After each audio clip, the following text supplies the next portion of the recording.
வெரைட்டிஸ்லயே ஹைதராபாதி பிரியாணிக்கு ஈக்குவலா ஃபேமஸான பிரியாணி ஒண்ணு இருக்குன்னா அது நம்ம தமிழ்நாட்டுல ஃபேமஸா இருக்கிற திண்டுக்கல் பிரியாணி தாங்க. தக்காளி மிளகாய் தூள் எல்லாம் போடாம நிறைய ஹெல்த் பெனிஃபிட்ஸ் தரக்கூடிய மசாலா பொருட்களை சேர்த்து சீரக சம்பா அரிசியில பண்றதுதாங்க இந்த திண்டுக்கல் பிரியாணியோட ஸ்பெஷலே. அப்படிப்பட்ட ஒரு தரமான பிரியாணி எப்படி பண்ணலாம்னு பார்க்கலாம் வாங்க. பிரியாணி பண்ற கடாயில 150 ml எண்ணெய் 50 ml நெய் ஊத்திக்கோங்க.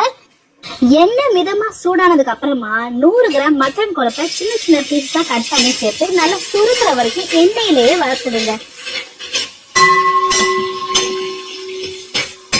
அந்த டைம்ல சின்ன வெங்காயம் 200 கிராம், பூண்டு 50 கிராம், இஞ்சி 25 கிராம், பச்சை மிளகாய் 5, இது கூடவே ஒரு கை மல்லி புதினா எல்லாத்தையும் நல்லா ஒரு பேஸ்டா அரைச்சு வச்சுக்கோங்க. ஒன்ஸ் மட்டன் கொழுப்புலாம் நல்லா சுருங்கினதும் அரைச்ச பேஸ்ட சேர்த்துக்கோங்க. அரைச்ச பேஸ்ட் சேர்க்கிறப்ப ஒரு சூப்பரான வாசனை வரும் பாருங்க, அவ்வளவு நல்லா இருக்கும். இந்த மசாலாவோட கலர் சேஞ்ச் ஆகி பச்சை வாசனை போகிற வரைக்கும் வதக்குங்க.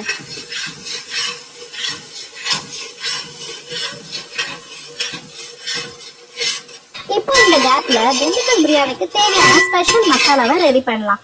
முந்திரி 25 கிராம், சின்ன பிரியாணி இலை 2, ஏலக்காய் 4, லவங்கம் 8, முழு மல்லி 1 table spoon, Sahi jeera 1 teaspoon, கல்பாசி 1 டேபிள் ஸ்பூன், மிளகு 1/2 டேபிள் ஸ்பூன், அன்னாசி பூ 2, மராத்தி மூக்கு 3, பட்டை 3 துண்டு, ஜாதி பத்திரை 1, கொஞ்சமா ஜாதிக்காய். இந்த எல்லா மசாலாவையும் பவுடரா அரைச்சு வச்சுக்கோங்க. இப்போ அப்படியே அரைச்ச ஸ்பெஷல் மசாலா பவுடரை சேர்த்து கிளறி விட்டுக்கோங்க. கூடவே நம்ம சேர்த்திருக்க மசாலாக்கு தேவையான 2 டேபிள் ஸ்பூன் உப்பு ஆட் பண்ணி மிக்ஸ் பண்ணிக்கோங்க.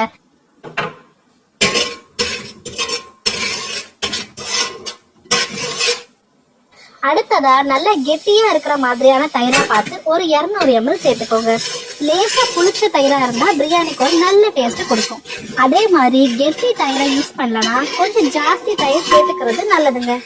இப்ப பாத்தீங்கன்னா மசாலால இருந்து எண்ணெய் நல்லா பிரிஞ்சு வந்திருக்கும். அந்த டைம்ல மட்டன் 1.25 கிலோ சேர்த்துக்கிறேன். நீங்க 1 கிலோ கூட சேர்த்துக்கலாம். இந்த திண்டுக்கல் பிரியாணிக்கு நம்ம தக்காளி மிளகாய் தூள்லாம் எதுவுமே சேர்க்க தேவையில்லை, சேர்க்கவும் கூடாது. அப்போதான் அந்த ஆத்தென்டிக்கான திண்டுக்கல் பிரியாணி டேஸ்ட் நமக்கு கிடைக்கும். மட்டனை நல்லா மசாலா கூட பரட்டி விட்டதுக்கு அப்புறமா 1.5 லிட்டர் தண்ணி சேர்த்துக்கோங்க, கரெக்டா இருக்கும். அரிசி புதுசா இருந்தா 1 லிட்டர் 400 ml சேர்த்துக்கோங்க, அதுவே போதும்.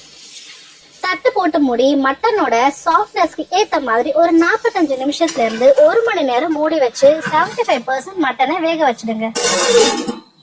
மட்டனை வேக வைக்க ஸ்டார்ட் பண்ண கொஞ்ச நேரத்துக்கு அப்புறமா அரிசியை கிளீன் பண்ணி வச்சுக்கலாம். நான் இன்னைக்கு இந்தியா கேட் பிராண்ட்ல இருக்கிற சீரக சம்பா ரைஸ் யூஸ் பண்ணிருக்கேன். இப்போ தட்டை திறந்து கிளீன் பண்ணி வச்சிருக்க ரைஸ் ஆட் பண்ணி ரைஸ்க்கு தேவையான உப்பு ஒரு 2 டேபிள் ஸ்பூன் சேர்த்து நல்லா மிக்ஸ் பண்ணி விடுங்க. சீரக சம்பா அரிசின்றதுனால நீங்க நல்லா கிண்டி விட்டா கூட உடஞ்சிரும்னு பயப்பட தேவையில்லை. அரிசியை சேர்த்து மிக்ஸ் பண்ணி விட்டு கொதி வந்ததும் ரைஸ் அண்ட் வாட்டர் லெவல் சமமா வரதுக்கு ஒரு 5 நிமிஷம் மூடி வச்சு ஓபன் பண்ணிக்கோங்க.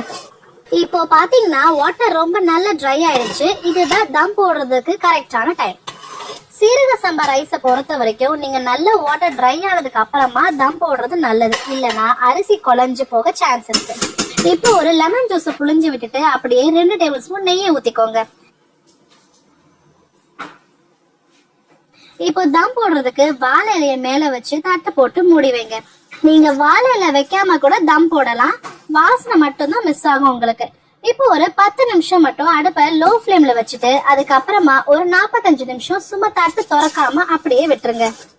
அதுக்கப்புறமா தட்டை திறந்து பாத்தீங்கன்னா கொஞ்சம் கூட மனம் சுவை எதுவுமே மாறாம ஒரு எக்ஸாக்டான authentic Dindigul mutton biryani ready. நம்ம யூஸ்வலா பண்ற பிரியாணி வீடியோஸ்ல பாத்தீங்கன்னா மட்டன்லாம் இந்த மாதிரியான கலர்ல இருக்காது. ஆனா இந்த பிரியாணில பாத்தீங்கன்னா மட்டன்லாம் ஒரு பிரவுனிஷான கலர்ல இருக்கும். அதுலயே உங்களுக்கு புரிஞ்சிருக்கும் இந்த பிரியாணியோட அவுட்புட் எப்படி வந்திருக்குன்னு. எக்ஸாக்டா ஒரு திண்டுக்கல் பிரியாணில எப்படி மட்டன் இருக்குமோ அதே மாதிரியான டெக்ஸ்சர்ல நமக்கு மட்டன் வெந்து வந்திருக்கு. ஓகே ஃப்ரெண்ட்ஸ், நீங்களும் மிஸ் பண்ணாம இந்த திண்டுக்கல் மட்டன் பிரியாணியை சீரக சம்பா ரைஸ்ல செஞ்சு டேஸ்ட் பண்ணி பார்த்துட்டு எப்படி இருந்துச்சுன்னு சொல்லுங்க. நெக்ஸ்ட் வீடியோல பார்க்கலாம். பாய்.